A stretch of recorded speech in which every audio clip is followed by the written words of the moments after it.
Hey, this is Max. Welcome back to another CSR2 video. I'm here with the Terzo Millennio, I guess it's called. It's the electric Lamborghini, an interesting car, and this is not the first time this event has come around. This is the second time we're given this particular flash event. I guess Natural Motion wanted a filler event in between other events, and this is what we get. So let me give you my quick take on this event. First of all, any flash car, it's up to you whether you even want to spend the money to get into it. The problem with all flash cars is that generally they're purple star cars, and therefore, despite having some free crates, you're definitely going to have to spend if you want to fully max this car. The advantage here for this car is that it uses Lamborghini fusions, which actually is pretty plentiful in the game, and you can strip Huracan if you want to buy and strip those. There are different ways to go about getting the job done when it comes to using this car. Now, that being said, is this car any good long term? Well, for an electric car in the game, it's not too bad. It has decent low performance point high evo. It can, in fact, beat dyno if it's launched properly, and you run it perfectly. It can beat dyno, and it is a relatively quick car. But the problem with this car, of course, is that even though it's quick and it's not too hard to build, in the long run, it is ultimately not that useful. So let me just go back to my other account and show you briefly how the car operates in live racing, and then you make a call on your own whether you think this car will be worth it for you. Alright, so we're here with the actual car. As I said earlier, this is the second time this event's coming around. So some of us already have the car from the first time, have it built. So how is this car overall? Well, from a live racing standpoint, for an electric car, and there are not that many electric cars in the game, for an electric power car under the new system, which doesn't mean much, it's all cosmetic with regard to upgrades. The bottom line is the Terzo is usable in live. I don't think it's going to be that effective fully maxed for live racing, but certainly at the upgrade level it's at now, with a lower performance point, decent evo here, and its ability to slightly beat dyno by about a tenth or two easily if you launch properly.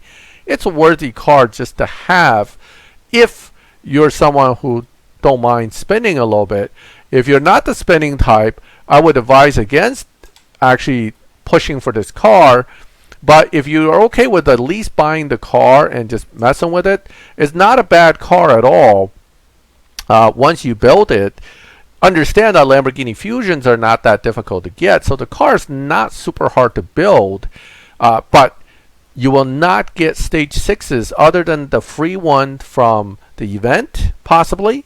Okay, and there's one that you may get from the crate by luck or by free crate if you're right on top of them. It depends on if the event runs 7 days or not. So that's the only two stage 6s you're likely to get for free after buying the car. If you want all the stage 6s, you're going to have to buy some crates, and that again costs more money. So you could probably max this car out at about, if you're lucky, at about $60 to $80 range. Depending on how lucky you are, by getting all the stage 6s and then getting the fusions from other avenues rather than trying to get fusions directly from the event, because they're not going to give you that many. Remember, you can always buy Lamborghini Huracan Coupe from the dealership, strip that for Lamborghini fusions, and if you've been playing a while, you probably have Lamborghinis built already with tons of fusions that you can spend some gold and strip and move around as a way to get this car built. So overall, my opinion of this car is it's cool enough looking and different enough that I actually got it. I tend to like Lamborghinis, so I got this car. It is not that difficult to actually win the event with it if you build it and get enough stage 6s that are strong, but you're likely going to get stuck on race 29 and 30 until you get enough upgrades.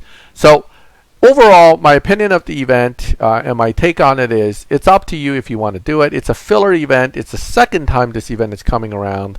And ultimately, if you do pay for this car, let me just show you how much mileage I put on it. A little bit. So I've done some decent amount of half-mile races with it, and I find it to be relatively decent. I'm still missing 2 stage 6s, but it's not enough to stop me from getting through the event. So that is my take on this event. If you plan to go for it, good luck.